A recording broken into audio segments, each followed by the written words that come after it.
30 अगस्त 2023 सुबह लगभग 3:45 एक व्यक्ति ट्रेन में चढ़ता है। जब ट्रेन में थोड़ा अंदर जाता है तो वो देखता है सीट के नीचे से ब्लड बह रहा है। जब वो अपनी टॉर्च जलाकर देखता है तो सीट के नीचे एक लड़की बुरी तरह कन्हा रही थी, जो कि मदद की गुहार लगा रही थी। वो व्यक्ति देखता है कि महिला के तन पर आधे तन पर वस्त्र हैं, आधे तन पर वस्त्र नहीं है। आधे तन पर वस्त्र हैं वो उत्तर प्रदेश पुलिस की वर्दी धारण किए हुए है। वो व्यक्ति बिना देरी किए हुए तत्काल जीआरपी को सूचना देता है और उसी समय एक वीडियो क्लिप रिकॉर्ड कर लेता है, जो कि सोशल मीडिया पे अपलोड कर देता है। देखते ही देखते कुछ ही घंटों में सोशल मीडिया पे वो वीडियो इतना वायरल होने लगता है कि हजारों नहीं बल्कि लाखों लोग उस पर सोचने के लिए विवश हो जाते हैं और उसके बारे में चर्चा करने लगते हैं। लोग तरह तरह के सवाल करने लगते हैं, तरह तरह के कमेंट करने लगते हैं। पक्ष हो, विपक्ष हो या सत्ता पक्ष हो, सभी पर सवाल उठने लगते हैं। लोग सोचने पर मजबूर हो जाते हैं और तरह तरह की चर्चाएं करते हैं कि आखिर ये लड़की कौन है ये पुलिस वाली जिसके साथ इस तरह की दरिंदगी की है, कौन है वो लोग जिन्होंने ये हैवानियत की है। लोग जानने के लिए उत्सुक होते हैं। यहाँ कुछ राजनीतिक पार्टियां भी कुछ सत्ता पक्ष को अपना मुद्दा बनाकर राजनीतिक रोटियां सेकने लगती हैं और तरह तरह के सवाल सरकार के तरफ खड़े करने लगती हैं। हालांकि सभी जानना चाहते थे कि कौन है ये लड़की और ये इसकी हालत किसने की। नमस्कार दोस्तों, मैं कांस्टेबल अमित कुमार दीक्षित। स्वागत है आपका आज की इस कहानी में। आज की जो कहानी है दोस्तों, सुल्तानपुर जिले की एक कोतवाली लगती है, जिसमें एक महिला कांस्टेबल तैनात थी, सुमित्रा पटेल। दोस्तों, इस महिला कांस्टेबल ने सन 1998 में उत्तर प्रदेश पुलिस ज्वाइन की थी। ये महिला कांस्टेबल उत्तर प्रदेश के विभिन्न जिलों में तैनात भी रही थी। फिलहाल इसकी ड्यूटी कोतवाली में चल रही थी। कोतवाली से इस महिला कांस्टेबल की ड्यूटी अयोध्या के हनुमानगढ़ी मेले में, सावन के मेले में ड्यूटी लगा दी जाती है। अक्सर कर फोर्स जाता है हनुमानगढ़ी मेले में, जो कि 10 से 15 दिन की ड्यूटी होती है। ये महिला कोतवाली से 29 अगस्त 2023 यानी 6:45 पे वहाँ से निकलती है और फाफामऊ रेलवे स्टेशन पर वो पहुँच जाती है, जहाँ से एक ट्रेन पकड़ती है सरजू एक्सप्रेस। सरजू एक्सप्रेस की जनरल बोगी में ये महिला सवार हो जाती है। सरजू एक्सप्रेस प्रयागराज से मनकापुर की तरफ जाती है। हालांकि इस महिला को अयोध्या उतरना था। महिला जनरल बोगी की जब कोच में सवार हो जाती है तो एक ऊपर की बर्थ पर लेट जाती है। ट्रेन धीमे धीमे अपनी रफ्तार पकड़ रही थी कि कुछ ही समय बाद वहाँ 2-3 लड़के आते हैं, जो कि इस महिला से वहाँ बैठने की अपील करते हैं। जब महिला उनको बैठने से मना करती है, रोकती है, तो वो कहीं ना कहीं उससे झगड़ा करने लगते हैं।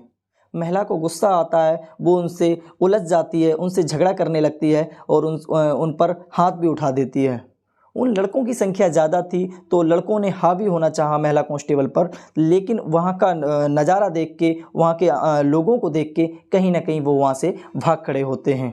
फिर महिला कांस्टेबल कुछ ही देर बाद वापस से अपनी सीट पर जाके लेट जाती है। वो सोचती है कि अयोध्या आने में अभी टाइम है, थोड़ा आराम कर लेती हूँ, और वो महिला कांस्टेबल की आंख लग जाती है।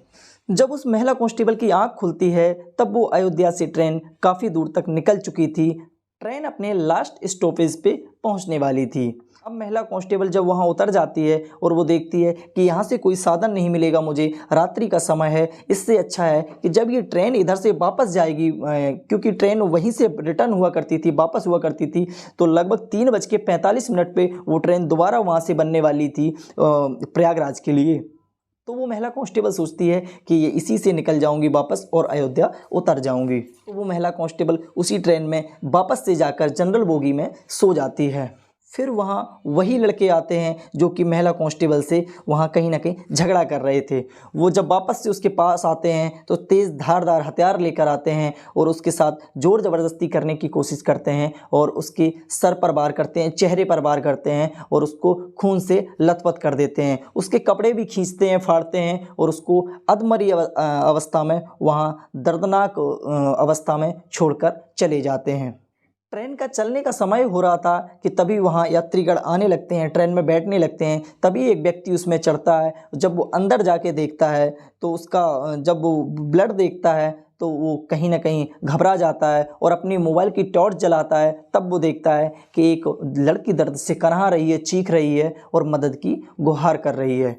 तब वो जीआरपी को फ़ोन करता है। जीआरपी वाले वहाँ आते हैं, उस लड़की को उठाते हैं और वहाँ के नज़दीकी हॉस्पिटल में भेज देते हैं। जब वो व्यक्ति वीडियो बना लेता है, वीडियो वायरल हो रहा था कि वो वीडियो धीमे धीमे वायरल होते होते इलाहाबाद के मुख्य न्यायाधीश महोदय के मोबाइल पर वो वीडियो पहुंच जाता है। वीडियो काफ़ी दर्दनाक था, काफ़ी भयानक था और काफ़ी गंभीर स्थिति थी और लोग तरह तरह के सवाल भी कर रहे थे। जिस तरह के लोग सवाल कर रहे थे, न्यूज़ चैनल, टीवी चैनल पे भी आने स्टार्ट हो गए थे।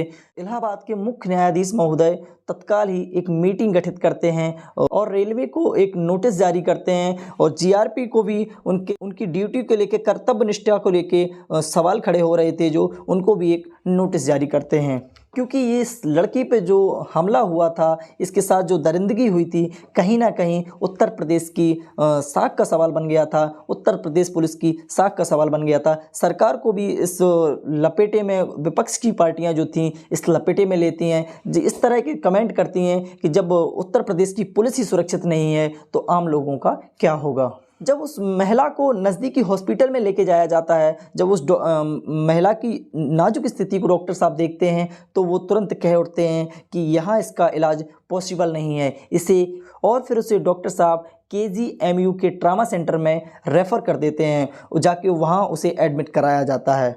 लेकिन यहाँ जज साहब ने एक मीटिंग गठित की थी, उस मीटिंग में साफ कह दिया था और रेलवे वालों को एक नोटिस भी दे दिया था। पुलिस को भी सख्ती से कहीं ना कहीं काम करने के आदेश दे दिए जाते हैं। पुलिस सख्ती से काम करना शुरू कर देती है, अपने तरीके से काम करना स्टार्ट कर देती है। उस जगह के रेलवे स्टेशन की CCTV फुटेज निकालती है, वहाँ से आने जाने वालों के एक्टिव मोबाइल नंबर की लोकेशन निकालती है। धीमे धीमे एक हफ्ता बीत जाता है, लेकिन पुलिस के हाथ खाली रहते हैं।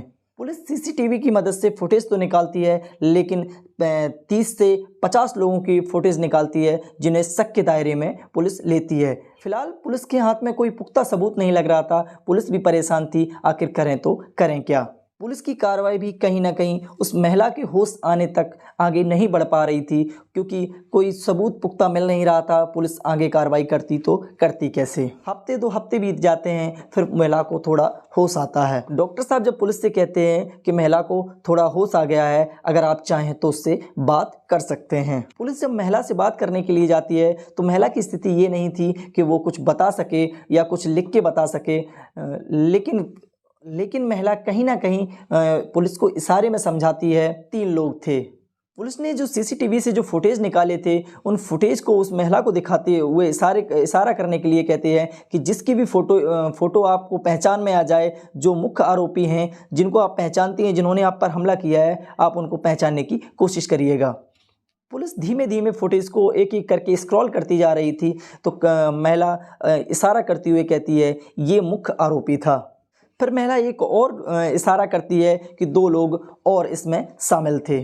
फिर पुलिस उन 3 लोगों की तस्वीर न्यूज़ चैनल के माध्यम से, पेपर ऐड के माध्यम से और सोशल मीडिया के माध्यम से वायरल करती है और अपील करती है कि जो भी व्यक्ति इन 3 लोगों की पहचान करेंगे उन्हें 1 लाख रुपए का इनाम दिया जाएगा। उन तीनों लोगों पर 1 लाख रुपए का इनाम घोषित कर दिया जाता है। धीमे धीमे 1 से 1.5 हफ्ता बीत जाता है। पुलिस को सूचना नहीं मिलती है, लेकिन 21 सितंबर 2023 रात्रि 1:30 बजे पुलिस के पास एक कॉल आता है कि आप जिन लोगों की तलाश कर रहे हैं वो अभी यहाँ छुपे हुए हैं। फ़ोन करने वाला जब पुलिस को सूचना देता है तो बताता है इरादत नगर थाना क्षेत्र के चमोला गांव में ये तीनों व्यक्ति छिपे हुए हैं। पुलिस अपनी टीमों को अलर्ट करती है और उस एरिया को चारों तरफ से घेर लेती है। उस एरिया को घिरा हुआ देख वो लोग घबरा जाते हैं और अंधाधुंध फायरिंग स्टार्ट कर देते हैं।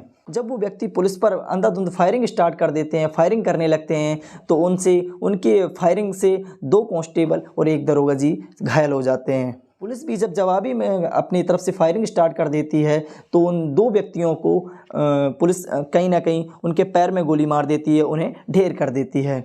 लेकिन उन तीनों में से जो मुख्य आरोपी था वो वहाँ से फिर भी भाग निकलता है। वो व्यक्ति वहाँ से भागने के बाद लगभग 40 किलोमीटर दूर पूरा कलंदर थाना क्षेत्र का एक गांव पड़ता है, छतेरवा सरैया सीमा। उसी गांव के नज़दीक गन्ने का खेत होता है। उस गन्ने के खेत में छिपने की कोशिश करता है, वहाँ खेत की आड़ लेता है, लेकिन पुलिस उस एरिया को भी पूरी चारों तरफ से घेर लेती है। फिर वो वहाँ फायरिंग स्टार्ट कर देता है। वो अकेला व्यक्ति पुलिस पर अंधाधुंध फायरिंग स्टार्ट कर देता है, लेकिन पुलिस भी जब उसे कहीं ना कहीं निशाना बनाती है तो वो उसे एनकाउंटर में पुलिस उसे मार गिराती है। पुलिस जब खुलासा करती है तो उन तीनों व्यक्तियों का, जो मुख्य आरोपी था जिसको पुलिस ने मार गिराया था, एनकाउंटर कर दिया था पुलिस ने, उसका नाम अनीस खान, और जो दो व्यक्ति थे जिनको पुलिस ने जिंदा पकड़ लिया था, उनके पैर में गोली लगी थी, उनमें से एक व्यक्ति का नाम आज़ाद खान और दूसरे व्यक्ति का नाम बिशंबर दयाल उर्फ लल्लू था। अनीस खान हैदरगंज थाना क्षेत्र के दक्षलावन गांव का रहने वाला था। उसी गांव का आज़ाद खान था, लेकिन बिशंबर दयाल उर्फ लल्लू ये जिला सुल्तानपुर के थाना फरेवान गांव पीपरी सोमनाथ का रहने वाला था। पुलिस जब इनकी कुंडली खंगोलने की कोशिश करती है, जब इनका बायोडाटा निकालती है, तो ये तीनों कहीं ना कहीं इतने शातिर क्रिमिनल थे, इन पे कई सारे संगीन धाराओं में मुकदमे दर्ज थे। अनीस खान पर 6 मुकदमे दर्ज थे, आज़ाद खान पर 12 मुकदमे दर्ज थे, वहीं बिशंबर उर्फ लल्लू पर 3 मुकदमे दर्ज थे। जब पुलिस के द्वारा अनीस कुमार का एनकाउंटर किया जाता है तो लोग सोशल मीडिया पे कहीं ना कहीं पुलिस की तारीफ कर रहे थे। लोगों के कुछ इस तरह के कमेंट आ रहे थे कि अगर इतनी ही जल्दी क्राइम का खुलासा कर दिया जाए और ऐसे शातिर अपराधियों का इस तरह का ही हश्र होना चाहिए, इनकी यही सज़ा है। लड़की चाहे पुलिस की वर्दी में हो या सिविल ड्रेस में, लड़की का जो सम्मान नहीं करेगा या इस तरह की जो नीच हरकत करेगा, उनके लिए यही सज़ा होनी चाहिए। दोस्तों, फिलहाल इस पूरे घटनाक्रम को सुनाने का उद्देश्य किसी का दिल दुखाना नहीं है, किसी को परेशान करना नहीं है, आपको जागरूक करना है, आपको सचेत करना है। फिलहाल आज की कहानी दोस्तों यहीं समाप्त करते हैं। मिलते हैं अगली कहानी में। जय हिंद, जय भारत।